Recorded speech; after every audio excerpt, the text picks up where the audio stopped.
Oke, baik. Mohon izin saya mulai. Assalamualaikum warahmatullahi wabarakatuh. Tadi sudah salam ya Waalaikumsalam sebetulnya. warahmatullahi wabarakatuh. Waalaikumsalam warahmatullahi wabarakatuh. Oke, baik teman-teman. Waalaikumsalam. Sesuai dengan jadwal yang diberikan oleh Bu Vida bahwa hari ini mungkin pertemuan pertama dengan saya ya, untuk yang kelas September 2025 ya. Jadi materi yang akan saya sampaikan atau saya akan sharingkan mungkin beberapa dari Bapak Ibu sekalian karena memang basicnya dari D3 keperawatan. Mungkin untuk alumni-alumni yang lulusnya di atas 2019 mungkin sudah pernah terpapar materi ini.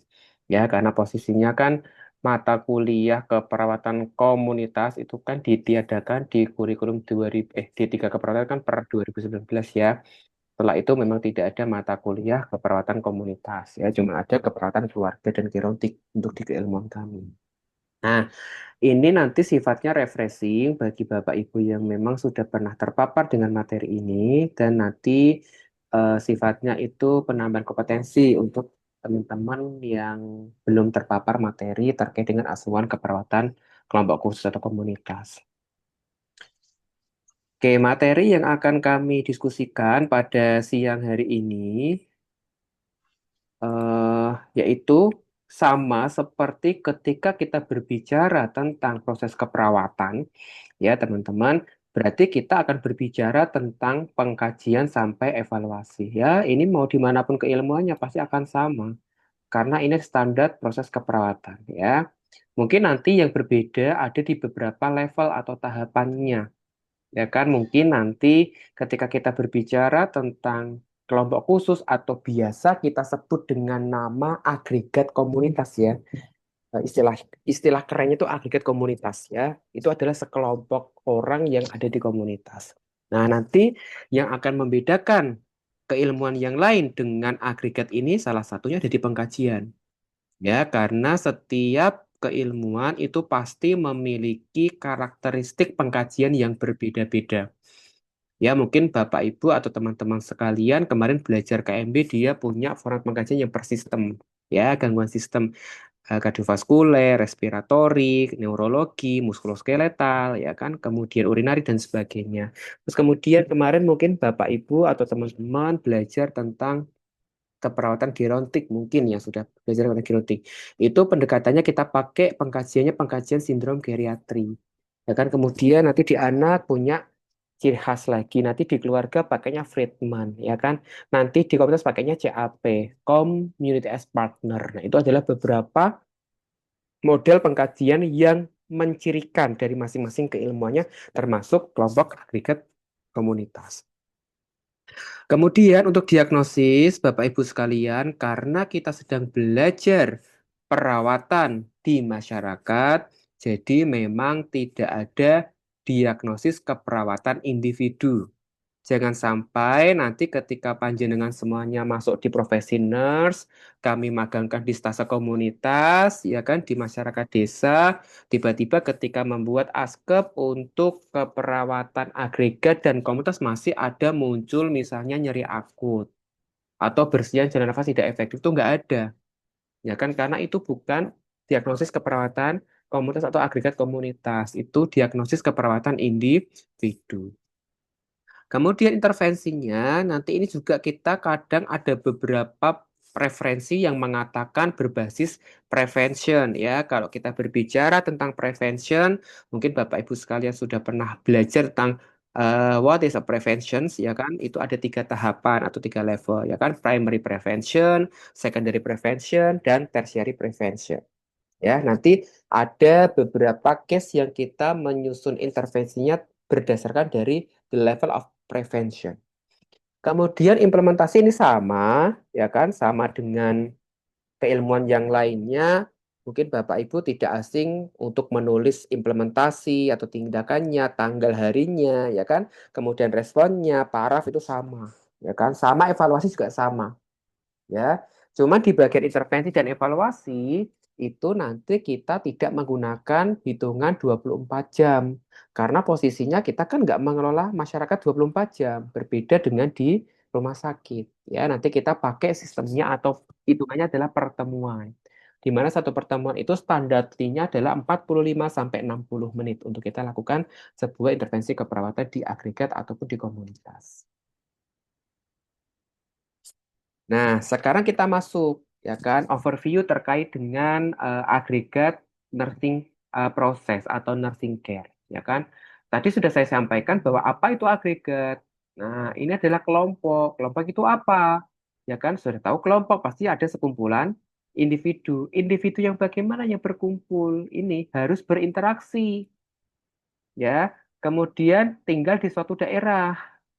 Kemudian memiliki karakteristik yang khusus dan ini merupakan bagian dari masyarakat. Ya. Kemudian untuk penyelesaian masalah yang terjadi pada kelompok tersebut atau kepada agregat itu ditunjukkannya kepada satu kelompok. Ya kan? Artinya pendekatan yang kita lakukan itu bukan personal approach, tetapi group approach. Artinya pendekatannya secara kelompok, bukan personal. Meskipun di situ adalah kumpulan dari beberapa individu yang bergabung menjadi satu, memiliki masalah yang sama, tetapi cara pendekatan proses keperawatannya kita menggunakan group approach, bukan personal approach. Ya, di mana si upaya yang kita lakukan untuk asuhan keperawatan agregat komunitas itu lebih menitik beratkan pada upaya kuratif dan rehabilitatif. Ya, karena biasanya kita akan mengelola kelompok yang memang dia sudah aktual penyakit atau masalah kesehatan. Meskipun ini ada kata-kata menitik beratkan kuratif dan rehabilitatif, tidak menutup kemungkinan metode penyelesaiannya juga kita lakukan dengan menggunakan upaya preventif sama promotif. Ya, karena perawatan harus komprehensif, ya kan? Mulai dari how to promote, how to prevent, how to cure, and how to rehabilitation. Nah, itu yang perlu kita tampilkan. Cuman di sini memang menitik beratkan pada kuratif dan rehabilitatif. Karena kenapa almost member in a group itu dia have a heart diseases atau heart problems. Jadi dia punya masalah kesehatan ataupun penyakit gitu. Nah, apa saja jenis kelompoknya teman-teman? Ada yang tidak terikat institusi, ada yang terikat institusi. Maksudnya apa? Yang tidak terikat institusi itu contohnya kelompok balita ya. Jadi sekumpulan balita ya kan kita kelola dengan masalah yang sama, yaitu kita namakan agregat.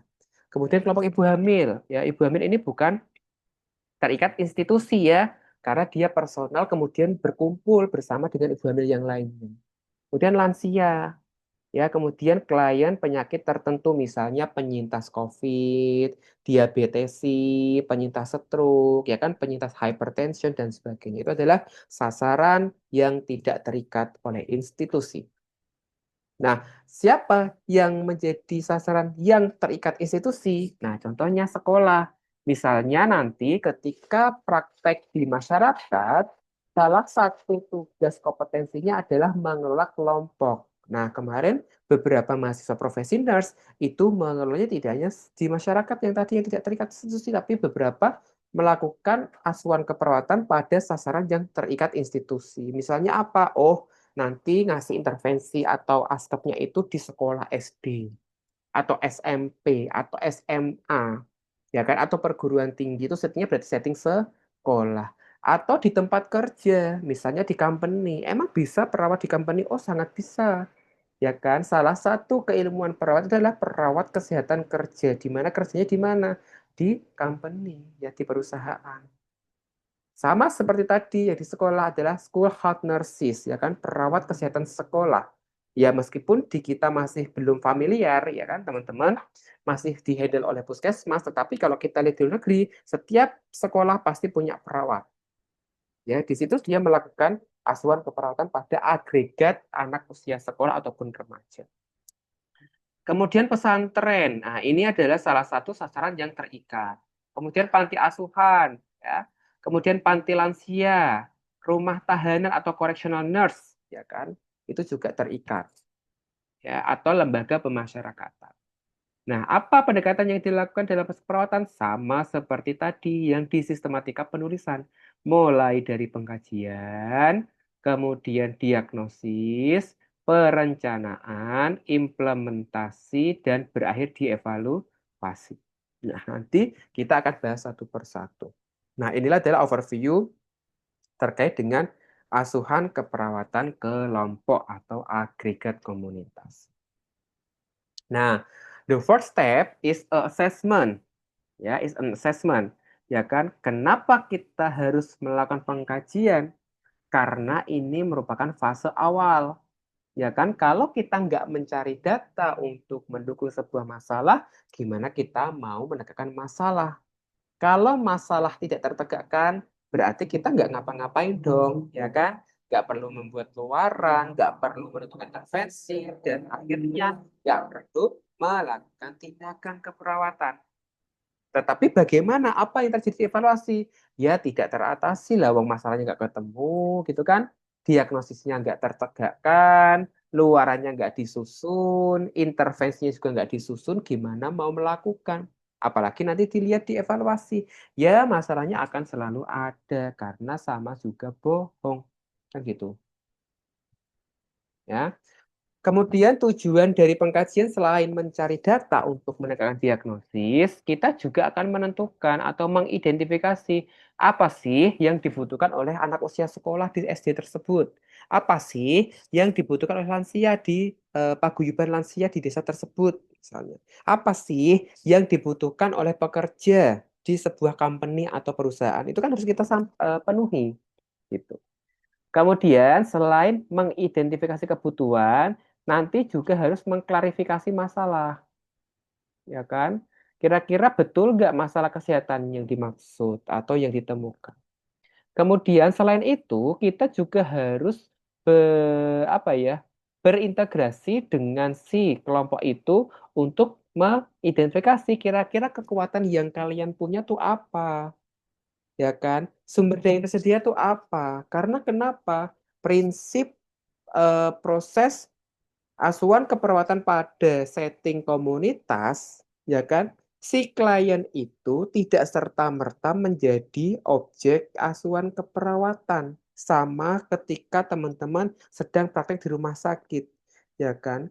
Kalau pasien di rumah sakit sudah jelas itu objek keperawatan meskipun ada aspek-aspek subjek keperawatan yang perlu kita perhatikan. Ya kan, apalagi di masyarakat yang notabene-nya nggak sakit, ya kan? Wong sakit saja nggak butuh nakes, nggak butuh perawat, apalagi nggak sakit kan gitu. Ya, padahal kita punya tanggung jawab untuk bisa mempromosikan dan mencegah penularan atau masalah kesehatan. Gitu. Dan kenapa kita mengidentifikasi kekuatan sama sumber daya? Nah, teman-teman mohon maaf, gitu kan?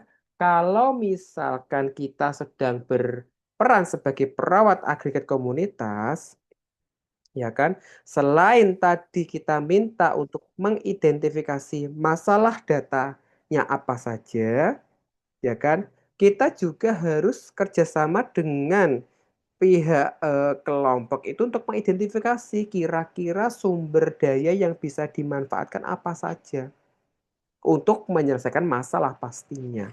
Ya, kemudian yang terakhir adalah mengidentifikasi risiko masalah kesehatan.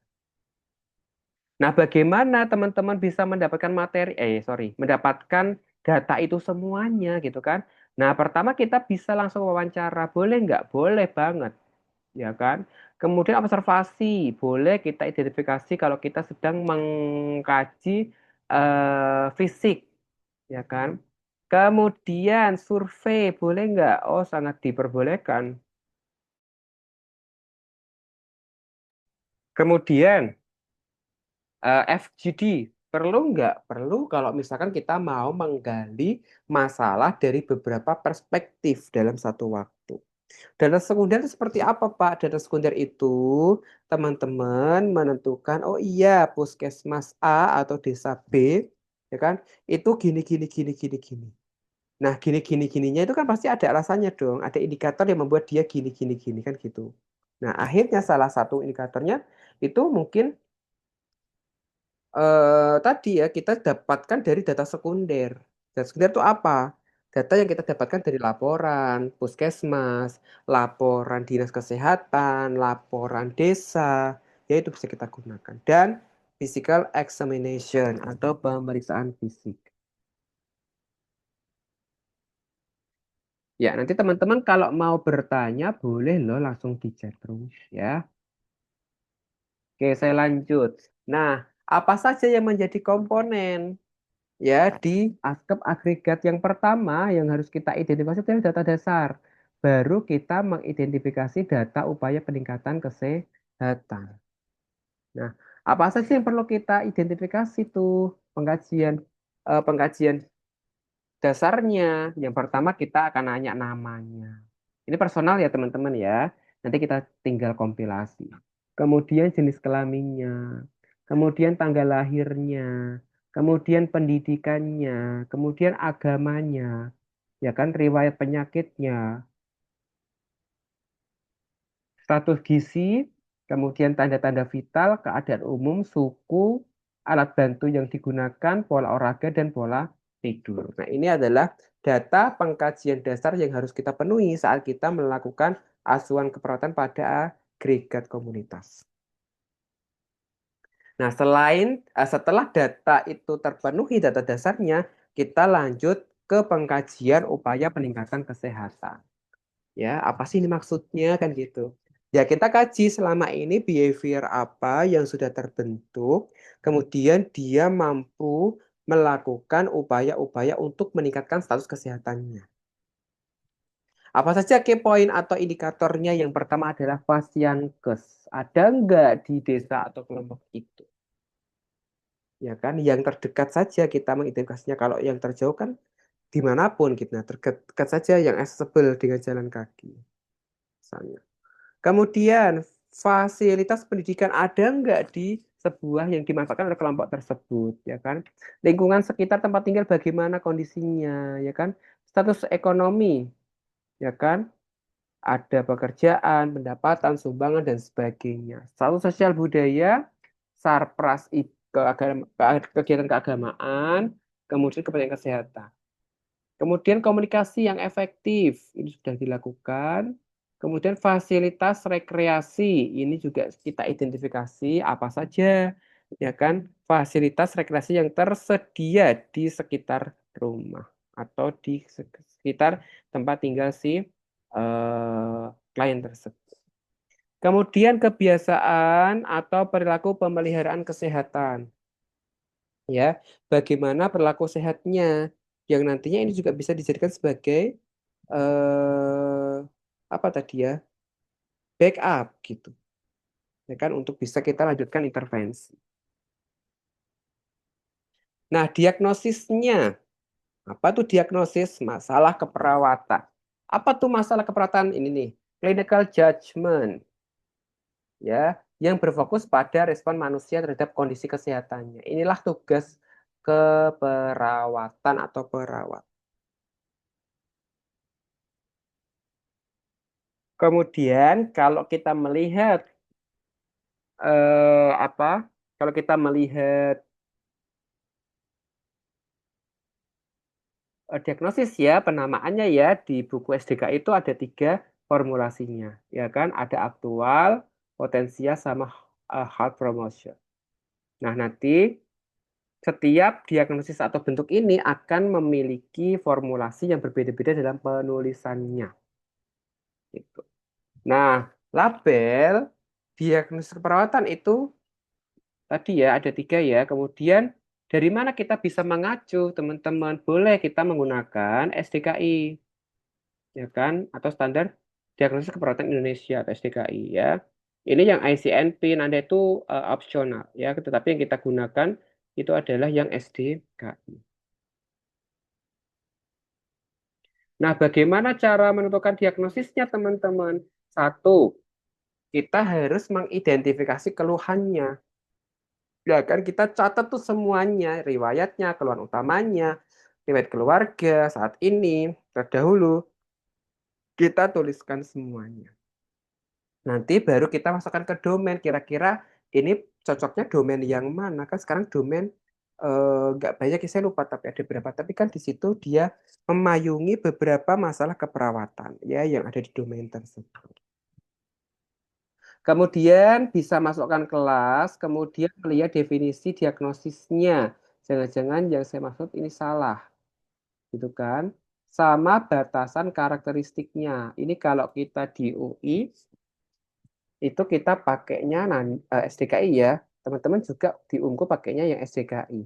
Kita kalau di SDKI itu sudah tidak menemukan batasan karakteristik ya. Itu biasanya kita temukan di Nanda. Ya, tetapi kalau teman-teman nanti lihat di SDKI itu kita pakai batas patokannya adalah 80% dari total data yang muncul. Nah, untuk menentukan urutan 1, 2, 3, 4 dan seterusnya, ini sebetulnya perlu kita prioritaskan ya. Kalau di keluarga mungkin teman-teman sudah pernah mendengarkan ya, scoring untuk menentukan siapa yang paling atau apa masalah yang paling eh, krusial atau urgent ya. Itu pakai scoring yang sifat masalah, kemudian dapat dicegah dan seterusnya ya. Nah, kalau ini beda lagi teman-teman, ya kan? Apa indikatornya? Yang pertama kesadaran masyarakat ya. Masyarakatnya ini sadar apa enggak gitu kan. Kemudian apa motivasinya ya jangan-jangan nanti yang excited hanya perawatnya ya kan padahal sudah jelas bahwa di setting komunitas si klien itu menjadi subjek asuhan ya jadi tidak hanya serta-merta menunggu balas budi atau menunggu apa ya action dari perawat ya kan tetapi nanti harus saling each others ya saling memotivasi. Kemudian kemampuan perawat. Nah, ini jangan bain-bain teman-teman ya. Ya, kalau sekiranya itu teman-teman apa ya tidak yakin ya kan. Kemudian tidak mampu ya tidak perlu kita paksakan kan gitu prinsipnya. Ya. Kemudian ketersediaan ahli atau pihak buat apa nih gitu kan? Karena posisinya nanti teman-teman ketika praktik atau sedang dinas itu perlu bantuan dari lintas sektor. Misalnya nih ada banjir ya masa kita sendiri yang harus menyelesaikan. Ada kebakaran, masa kalian nggak meminta tolong pemadam kebakaran untuk apa ya untuk meredakan apinya gitu kan? Itu kan penting. Terus kemudian yang kelima beratnya konsekuensi kalau masalahnya tidak terselesaikan. Ya, nanti kita coba identifikasi. Sama mempercepat penyelesaian masalah dengan resolusi yang dapat dicapai. Itu contohnya. Nah, ini teman-teman ya, sudah saya buatkan masalah keperawatan apa saja yang boleh dikeluarkan selama mempelajari keperawatan agregat komunitas. Terus ini ya, silakan ada 1, 2, 3, 4, 5, 6, 7, 8, 9, 10, 11, 12 ya. Ada 12 diagnosis keperawatan yang bisa kita gunakan untuk menegakkan diagnosis asuhan keperawatan kelompok khusus atau POKSUS.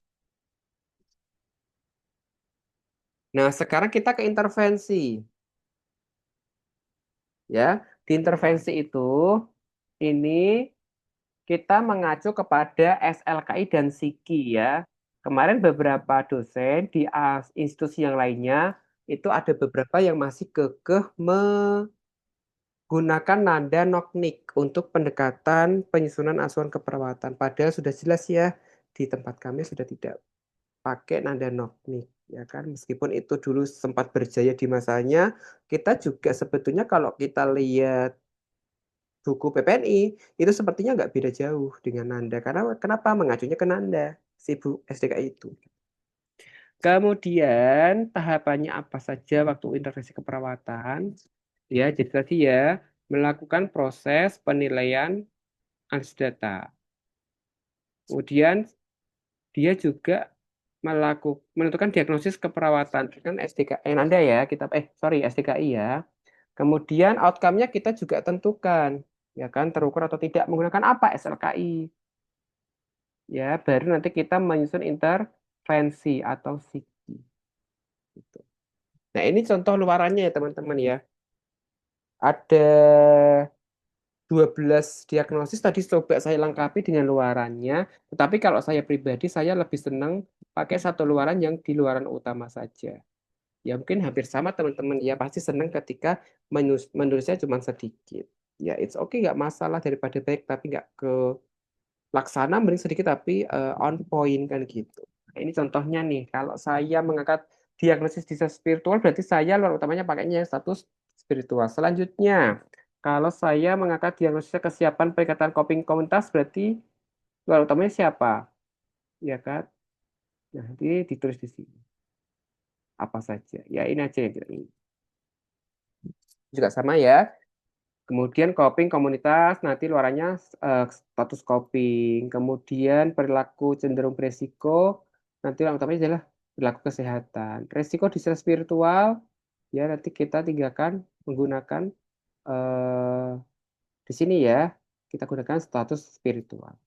Nah, ini luaran tambahan itu sifatnya sunnah muakkad ya teman-teman ya. Ya mau dipakai juga silahkan, nggak juga nggak masalah. Ini juga sama ya, nanti dibaca sendiri. Defisit kesehatan komunitas oh apa luarannya, defisit pengetahuan apa luarannya, kemudian peningkatan manajemen kesehatan apa luarannya. Banyak nih contoh-contoh. Oke, ini contoh penulisannya ya teman-teman ya yang tadi saya sampaikan. Oh ternyata pakainya prevention ya, prevensi primer, prevensi sekunder. Nah itu nanti kita coba identifikasi. Pun kalau teman-teman nanti menggunakan format dokumentasi yang sudah ada, selama ini silakan nggak apa-apa nanti kita modifikasi. Itu ya. Ini sudah jelas contoh-contohnya untuk dua masalah keperawatan ya. Perilaku sistem cenderung berisiko ini masih pakai Anda. Terus bisa pakai yang tadi ya SDKI ya SDKI atau pakainya yang SDKI dan Sigia 3S ya teman-teman ya. Ini contohnya saja nanti dibaca sendiri ya di masing-masing intervensi atau masalah itu sudah digambarkan apa ya masalah keperawatan yang muncul. Oke, nggak jelas ya. Oke, nanti saya kasih PPT-nya ya ini karena saya screenshot yang bawah jadi mungkin agak kurang jelas. Nah, tahapan selanjutnya itu adalah implementasi keperawatan komunitas. Ya, kita dalam melakukan implementasi itu harus fokus mencapai sasaran dan tujuan goal, standar, atau target. Di mana kita sudah tentukan sebelumnya, ya kan? Pasti setiap orang ketika berjalan pasti punya tujuan utamanya atau goal target, ya goal standar. Nah, hal penting yang perlu kita perhatikan saat kita melakukan implementasi keperawatan, ya, itu kita harus melakukan asuhan keperawatan, ya kan, menggunakan pendekatan promosi kesehatan, ya. Kemudian ini adalah tugas fungsi keluarga, mulai dari mengenal masalah, kemudian memutuskan, kemudian memelihara kesehatannya, ya kan? Dan ini juga nanti akan berfungsi untuk mengatasi kondisi yang tidak sehat atau mencegah penyakit dan dampak pemulihan. Fokusnya apa?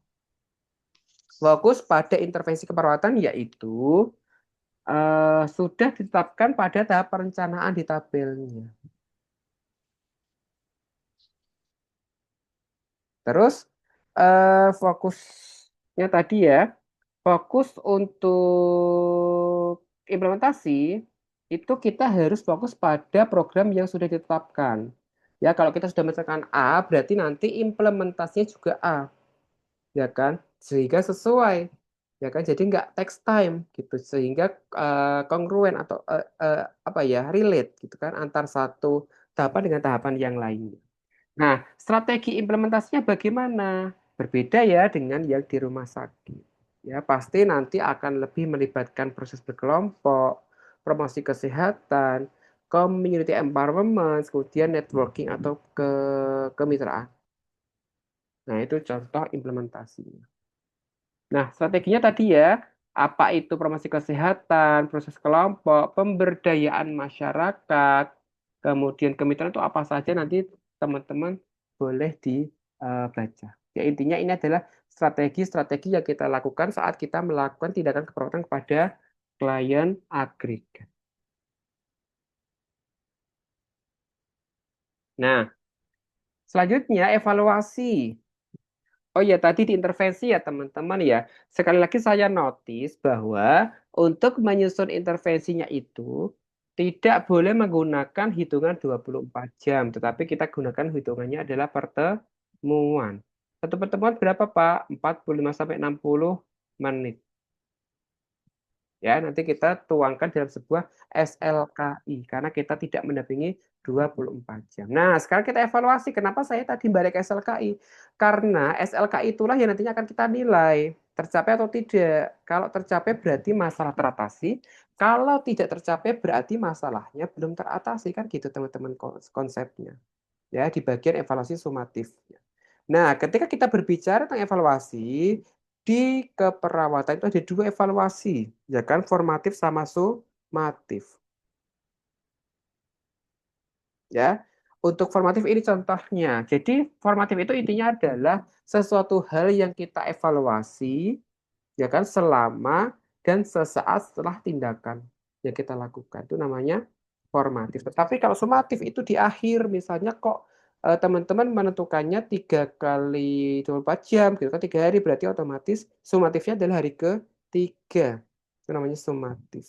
Ya, biasanya diiringi dengan swab atau swabier. Mungkin teman-teman juga sudah pernah terpapar ya, bagaimana menentukan swab. S-nya apa, O-nya apa, A-nya apa, P-nya apa.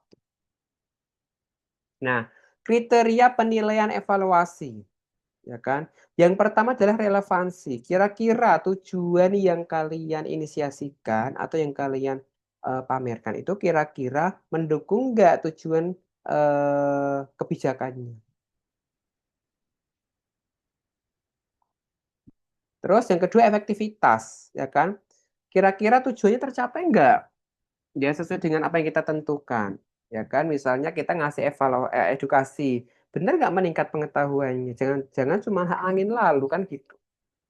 Kemudian efisiensi, nah ini yang penting. Setiap program sebisa mungkin tidak mengeluarkan biaya yang besar, ya kan? Karena sebetulnya teman-teman ketika nanti praktek di komunitas, itu teman-teman boleh eh, apa ya istilahnya mengintegrasikan hasil penelitiannya pada penelitian si partner kita. Monggo silahkan. Kemudian hasil outcome, ya kan? Apakah indikator programnya membaik? Kemudian kalau yang impact itu adalah jangka panjang. Ini ngomongnya kebijakan, bukan lagi eh, program. Kemudian yang paling penting teman-teman ini adalah keberlanjutan. Apa itu keberlanjutan atau sustainability? Ya, kita pastikan bahwa proses asuhan keperawatan itu nggak boleh putus. Meskipun pulang, tetapi kita harus sisakan untuk keluarganya. Sesuai dengan haknya beliau-beliau. Kan gitu. Ya. Kemudian, ketika kita bisa memastikan bahwa setelah kita selesai praktek, kemudian si masyarakat melanjutkan apa yang kita inisiasi, itu namanya sustain. Nah, ini agak jarang ya, karena terkadang mahasiswa itu yang penting ada kegiatannya padahal nggak tahu gitu. Ya, sustain apa tidak, berhasil atau tidak, dan seterusnya. Nah, ini daftar pustakanya teman-teman. Nanti kalau misalkan ada yang mau didiskusikan lebih lanjut, silakan bisa membaca buku-buku yang sudah saya tampilkan sebagai daftar pustaka. Ya, Bapak silakan. Nanti bisa kita perdalam lagi terkait dengan konsep asuhan keperawatan pada agregat. Oke, gimana? Masih semangat?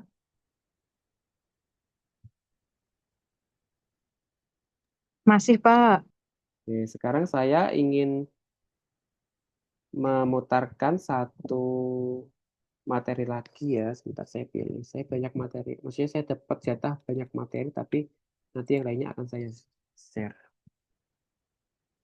Jadi selain konsep asuhan keperawatan agregat, itu saya diminta untuk mengisi kelompok lansia, kelompok penyintas COVID, kelompok penyintas diabetes mellitus. Jadi yang saya share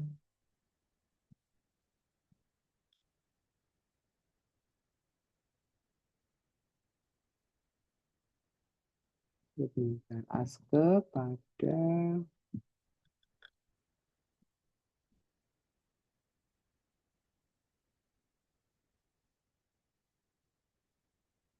sebentar, Ge.